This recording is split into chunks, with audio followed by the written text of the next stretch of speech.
Hello and happy Saturday. So the Bibb family has popped up a couple of times in recent episodes, and we actually talked about this family and its legacy in our episode where we also covered the development of the variety of lettuce named after them, the Bibb lettuce. That episode ran on July 5th, 2022. During that episode, we referenced the work of Lanae O'Neill, and she recently published a book about the story and her connection to it titled Bibb Country: Unearthing My Family's Secrets of Land, Legacy, and Lettuce. That book is out now, and it is in my audiobook queue. I am very much looking forward to reading it, and we are rerunning that 2022 episode on the Bibb family today. Enjoy. Welcome to Stuff You Missed in History Class, a production of iHeartRadio.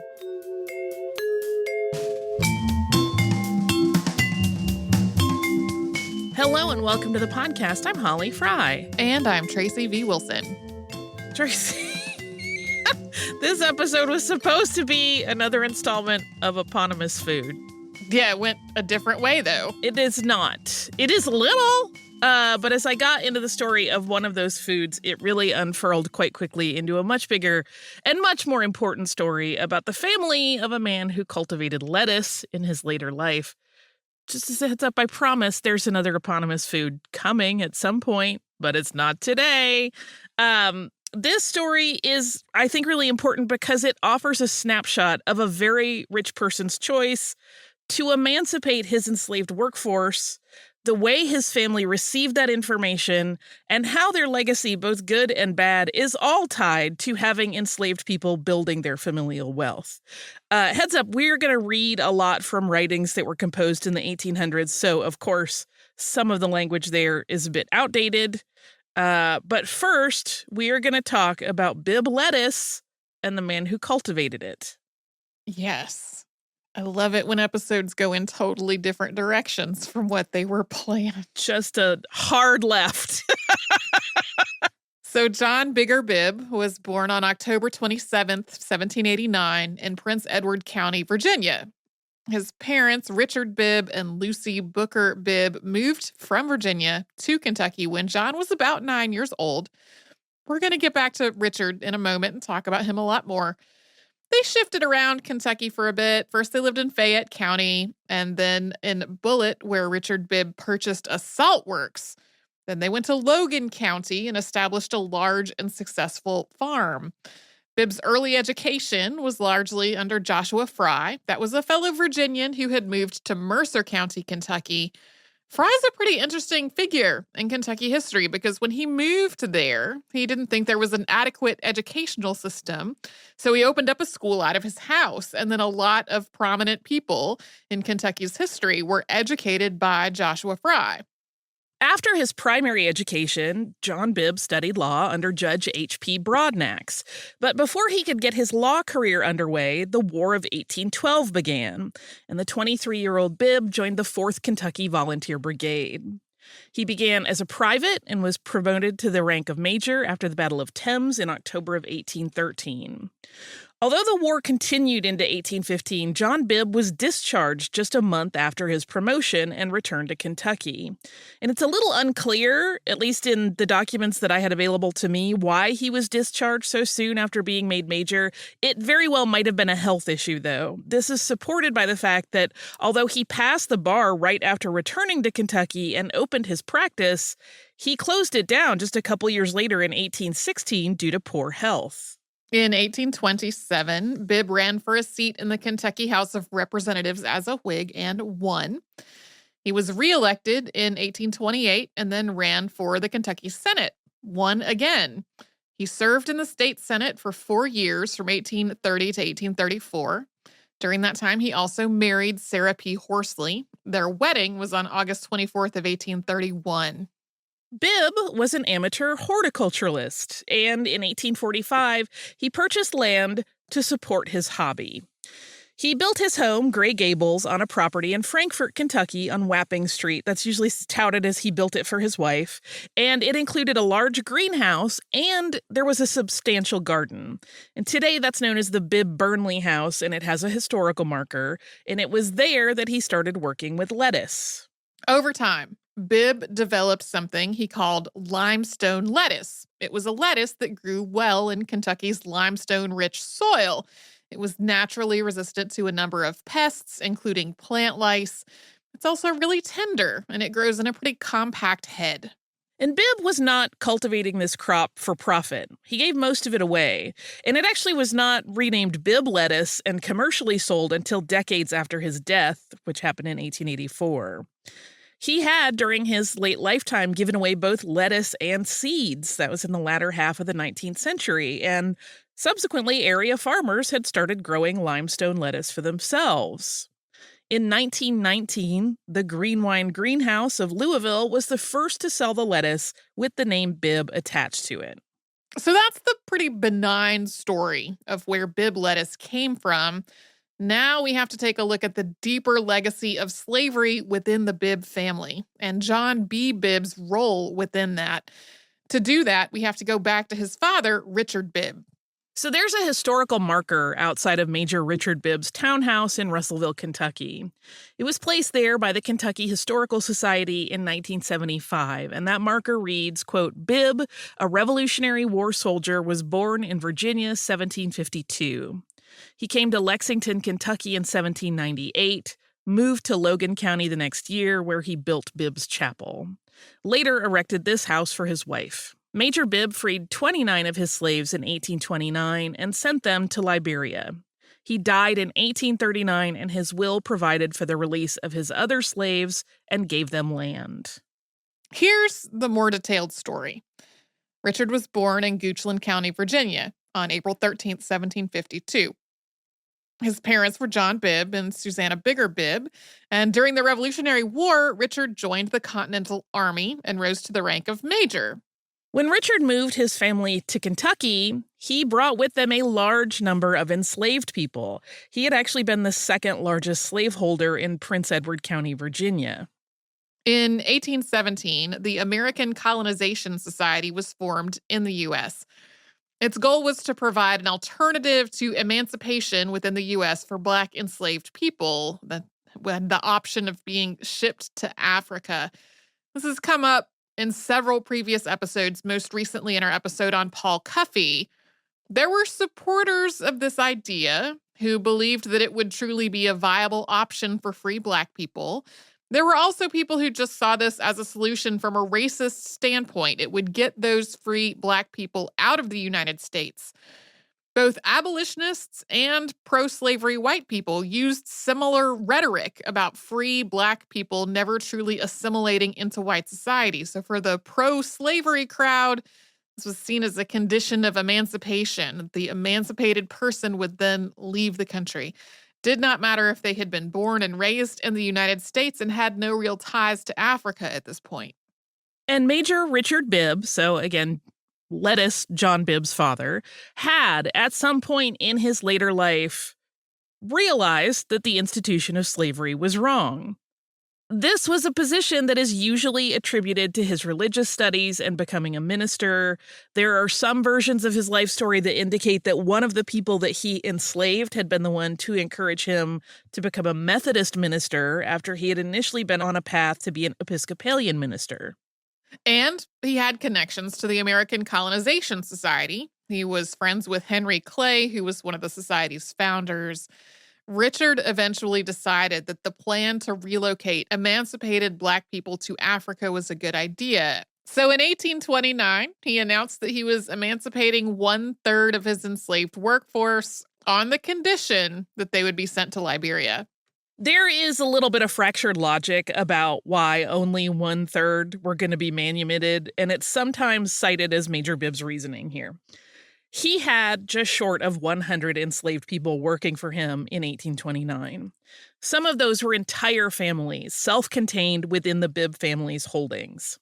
But many were married to enslaved people who were owned by other families. So, according to this logic, he selected 31 that no other white family could claim ownership over, believing that that would be better than breaking up families. Yes, there is some logic to that, but it also conveniently ignores the fact that Major Bibb almost certainly possessed the wealth to purchase and manumit any number of enslaved people had he wanted to keep families together. The one exception to this whole scenario was a man named Richard Morton. He had been owned by Bibb's son-in-law, Dr. Bonarogas Roberts, and he was married to a woman named Hannah, who was part of Major Bibb's enslaved workforce. According to a number of accounts, the enslaved people that Bibb selected were ones who also wanted to go to Liberia rather than remain enslaved, although there is no way to verify that, and sometimes it reads very conveniently in retellings of this story. We're going to talk about the only account of Bibb's emancipation announcement by a person who was there in just a moment. First, though, we'll pause for a quick sponsor break.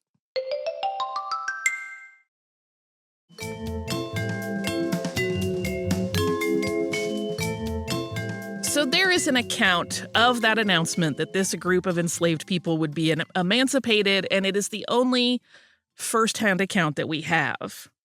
It is not without problems, and we'll talk about that in a moment. This account was given by a formerly enslaved man named Andrew Bibb, who relayed it to a reporter in late 1897. Andrew would have been 73 at the time, and he would have been 5 in 1829 when the events that he recounted took place. And we're going to read this account, but before we do, please know that it is really very romanticized. It puts Major Bibb in a very, very kind light. So this account reads in part, quote, "In the center of the yard stood an old gentleman with uplifted hands, and beside him was a barrel on end, on top of which was placed a Bible and a hymn book. In front and around him were nearly 100 slaves. 29 of these were about to start as free men and women in the land of their fathers in far-off Africa after several generations of servitude in America. The old man asked a divine blessing upon them. Since his youth, he had cared for them, and before that, they or their parents had belonged to his father. He believed slavery was wrong and was taking the initial step toward putting into execution a long-cherished plan. He was about to send 1/3 of his slaves to Liberia. The others he intended to liberate at his death. He had read a chapter in the Bible and had given out a hymn, and when his prayer was finished, many a black face was bathed in tears, and the slaves gathered about and shook old master's hand for the last time and heard the accent of his kindly voice." This goes on to say that the people chosen for the journey were, quote, "shiftless and refractory, obstinately resistant to authority or control, unruly." So that last quote, of course, contradicts the framing that Bibb was selecting the people who wanted to go to Africa. So Andrew Bibb's story was published in the Courier-Journal of Louisville, Kentucky. It was written by a reporter named M.B. Morton. Sometimes this story, as it's relayed, is told as though it's a direct quote from Andrew. I don't think that was ever the intention. It's a direct quote of M.B. Morton about the story as told to him. And we don't know if the account was edited or altered, although it certainly seems likely. I don't know anybody who speaks in such prosy, you know what I mean? Like, there's nobody. M.B. Morton, we should say, kind of made a career out of talking about slave narratives. He went on to write extensively about Kentucky's enslaved population, including in a book he wrote called Kentuckians Are Different. That didn't come out until 1938, so almost 40 years later. That's also a book that he dedicated to the state's enslaved population as his educators. So there's a lot to unpack there. I just want to acknowledge sort of what was going on with it. We do know that it took several years for the plan to move all of those people to actually be executed. They were taken to Clarksville, Missouri by wagon, then boarded a steamship for New Orleans. In New Orleans, they were taken aboard a brig called the Ajax on April 20th, 1833. The oldest member of the group Bibb sent was a man in his 30s named Andrew, and the youngest was just a little over 6 months old.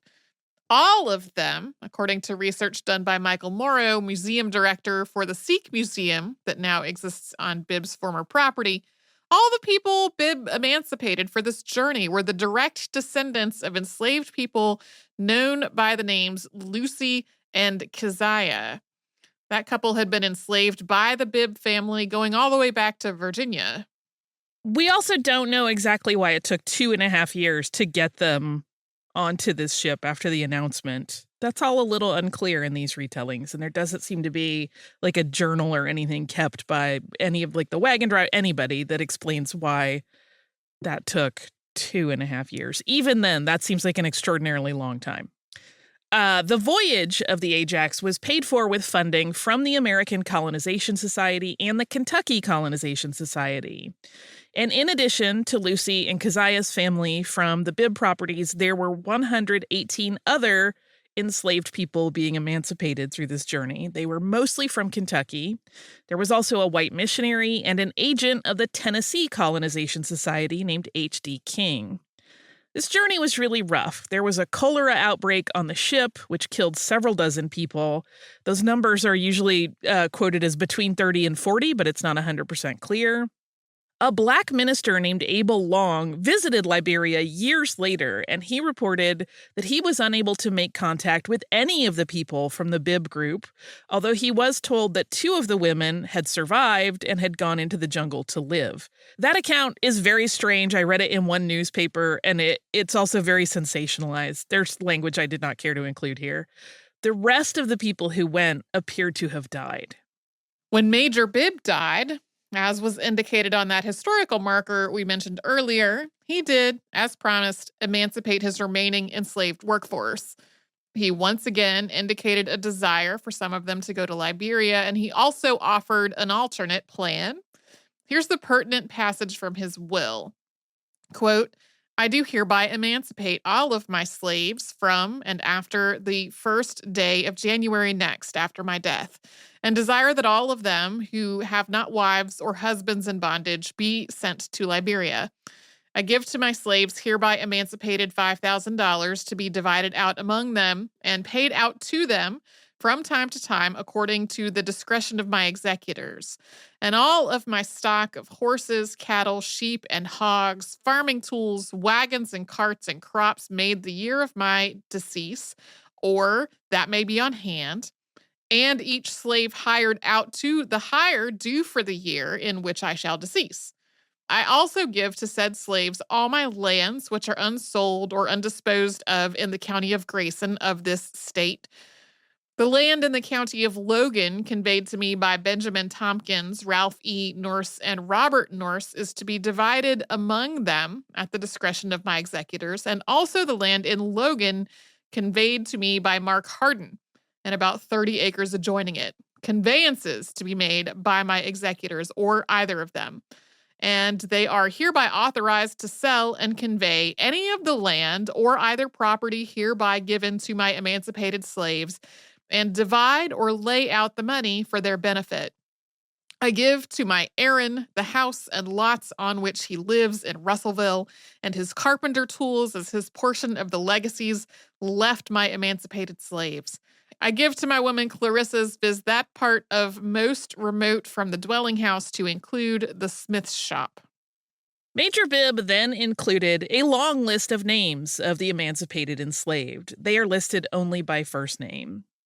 This part of the will then concludes with, quote, I give to my slaves by this will emancipated my 2 lots under the knob near M.B. Morton's and 2 fractional lots in Saunders addition to Russellville near James Bell's stable and a fractional lot near William Duncan's and William First's near the public square to be divided and conveyed to them at the discretion of my executors. When Major Bibb died, his son John wrote 2 letters to his older brother, George M. Bibb, who had been a U.S. Senator and was serving as a judge of the Jefferson County Court of Chancery when their father died. The first letter informed George of the Major's passing, and then the second asked for George's thoughts on the will, because George's expertise in wills and trusts was just unmatched. George's response was 12 pages long, and he did not agree with his father's wishes, but he also knew he couldn't really contest the will, although the advice that he gives to his brother is not in the interest of the people that Major Bibb named for emancipation. We're not going to read this whole thing. Again, it is 12 pages long. That would be the whole podcast, really. We'll read some excerpts of it, though, to show how George Bibb made the case to his brother that he could hang on to assets that were mentioned in the will for as long as possible. Yeah, I have feelings about this letter. George's letter opens with some niceties towards John, discusses that their father has died. And early on, it includes this passage, quote, "What effect the experiment our father has made in sending Negroes to Liberia and in setting out some to work for themselves near him might have had in changing his mind upon the subject of emancipation, I did not know. The will which he has left shows that his mind was unaltered. It is done.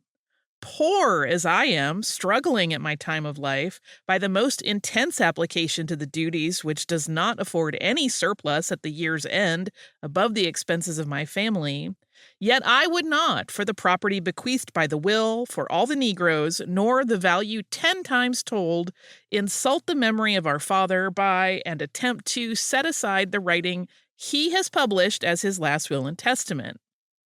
Whoever suggested an intention on my part to oppose the will or to endeavor to break it did but little understand my thoughts or temper, spoke at random without color of authority from me, and did me great injustice." At this point in his life, George had enjoyed a lot of success, but he had, for reasons that are kind of nebulous, gotten to the point where his finances were pretty lean by the time his father died. The only reasons he cites when discussing his financial problems were the banking system and, quote, "my own confiding temper." So while you might understand his dismay at his father giving so much land and money toward his emancipation provisions and why people expected that he would try to contest the will, it's also reported that Major Bibb left his children well cared for financially. It was even mentioned in his death announcement. Yeah, I'm always suspicious of anyone who's like, even though I am in the worst position, I would never try to do anything. Like that's your open, I'm going to lean back. Aside from insisting that he would never insult his father's memory, George makes his opinions pretty clearly known in this letter about how he believes the will should be executed. And we are going to dig into all of that after we first take a little break and hear from the sponsors that keep Stuff You Missed in History Class going.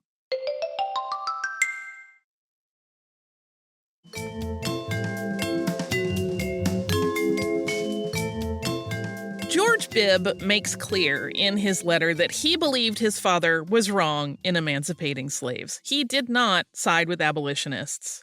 This writing is, for me, infuriating to read, and it includes the following, quote, "The emancipation of a large number of Negroes, male and female, helpless and infirm, old and young, would provide a nuisance to society as well as an injury to the Negroes." And he hints that the key to managing the situation in the way he thinks would avoid problems is in the executor's hands, although he also adds, quote, "the extent of discretionary powers given to his executors is not clear of difficulty." So remember, George Bibb was an expert in wills. He had practiced law, he was able to build a case, and as he continues with this, it definitely seems like he's trying to show his brother John that there is just so much gray area in the will when it comes to the specifics of the apportionment. So he continues, quote, "To apply these rules to the will, I give to my slaves hereby emancipated $5,000 to be divided out amongst them and paid out to them from time to time according to the discretion of my executors. The extent of the discretion which the executors are to exercise under the clause respects first the division amongst these collegiataries, second, the time of the payments. The important question is, may the executors divide the money in unequal shares? If the shares are to be equal, share and share alike to each legatary. If the executors cannot exercise a discretion by giving 5 shillings to one and $80 to another from time to time, graduated by the incapacities, families, and infirmities which enter into the question of the respective abilities or inabilities to labor for self-support, there, the sentence would be no more operative by the presence of those words divided out amongst them than if those were expunged, and the testament left with the words to be paid to them from time to time according to the discretion of my executors. By denying a discretionary power to the executors to make the division amongst the collegiataries in unequal portions, the one member of the sentence would be made expletive with no effect whatever, contrary to the rule that every word shall have effect if consistent with the other parts of the testament. After this, George invoked a 1794 law that Kentucky had passed regarding provisions for emancipating enslaved people. That law stipulated that anyone trying to manumit an enslaved person had to, quote, writing under his or her hand and seal, attested and proved in the county court by 2 witnesses. That paperwork had to be filed with the court, and the, quote, court shall have full power to demand bond and sufficient security of the emancipator, his or her executors or administrators, as the case may be, for the maintenance of any slave or slaves that may be aged or infirm, either of body or mind, to prevent their becoming chargeable to the county. So in short, if someone wanted to manumit a person, they had to promise and make provisions to ensure that the manumitted person would not become a burden on the state. George wrote of the law and reminded his brother John that this responsibility fell to him as executor, and that it cost money just to file the paperwork. He noted that for every certificate of emancipation, the law authorizes the clerk to charge a fee of 5 shillings. Then he reminds his brother that there are 54 people named in the will for emancipation. Yeah, you can see him building his case like, this is a huge burden on you. We got to protect you. And he follows up by trying to show John that maybe their father really didn't think the money part through in other ways, writing, quote, but then again, in another part of the testament, to each slave hired out, the hire due for such slave for the year ensuing the death of the testator is specifically devised to that slave, which shows the equality of legacies to each slave emancipated was not in the mind or will of the testator. But that emancipation was the general object of the will and not the fund of money, as well as the lands placed at the discretion of his executors, was not for the purpose of equality of legacies to each slave, but an absolute and unconfined discretion to be exercised by his executors for support of the many, according to circumstances, such as he himself would have exercised if he, in this lifetime, would have emancipated them, and come under the positive engagement to the courts to keep them from becoming a charge to the county. Next, George Bibb warns John that being the executor of their father's fortune is going to bring out the worst in people, adding, quote, you and your brother Richard are to have some trouble in the execution of the trust, in all probability, by reason of the interference of low-minded ignorance and interested knavery by persons who will stimulate the Negroes and speculate upon their interests and poverty. If you do not have such, you are fortunate above the condition of society here in Louisville. Then he talks about how the funds have to be carefully managed in a way that ensures that all the desires of the testator have been met as the executor sees best, and that if all the assets are distributed, then the executor is left on the hook for any additional funds that are needed because of any emancipated people aging or no longer being able to work, because that's an injustice. He literally uses that word. This all sums up to a man urging his brother to not distribute everything, but instead to hold the funds in reserve to manage and dole out over time. The implication here is that the emancipated people wouldn't handle the money they were given properly, and then the Bibb family would be on the hook to make good financially with the county and state.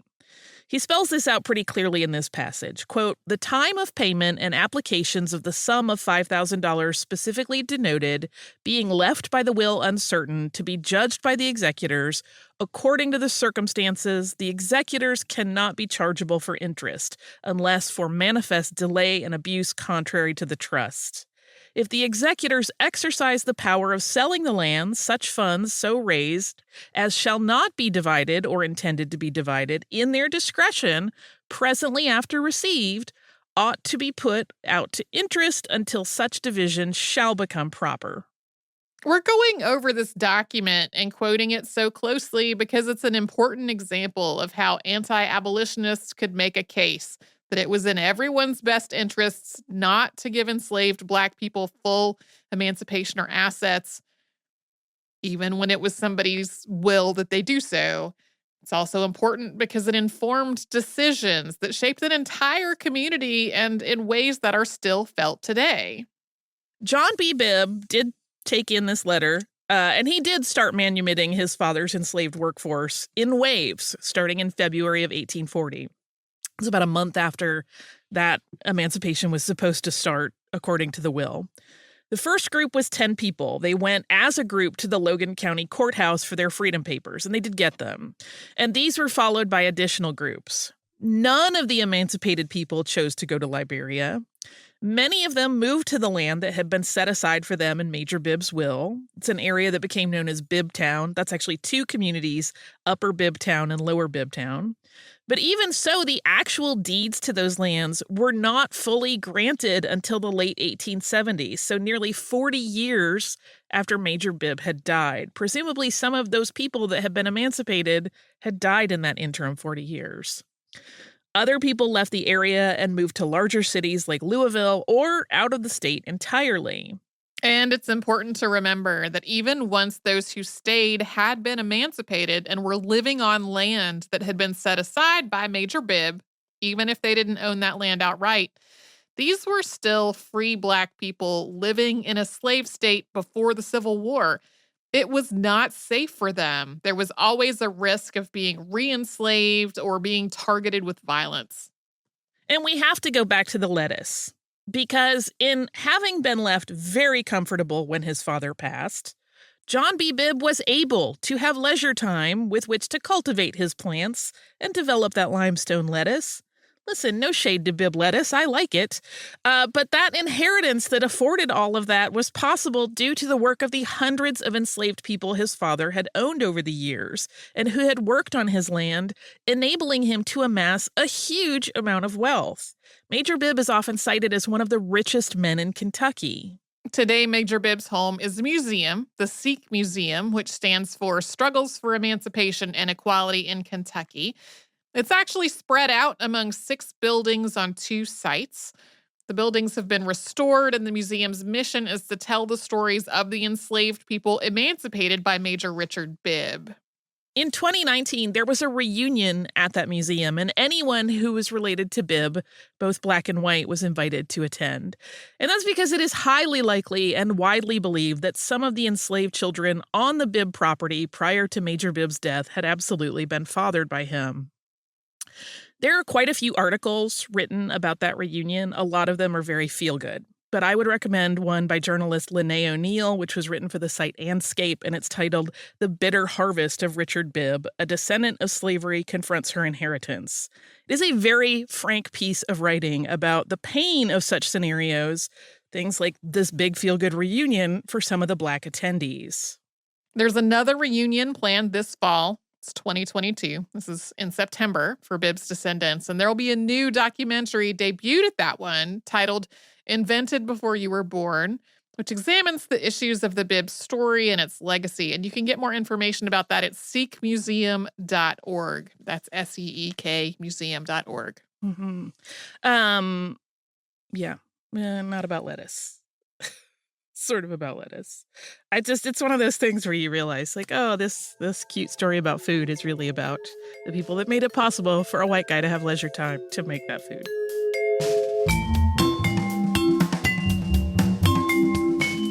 Thanks so much for joining us on this Saturday. If you'd like to send us a note, our email address is historypodcast@iheartradio.com. And you can subscribe to the show on the iHeartRadio app, Apple Podcasts, or wherever you listen to your favorite shows.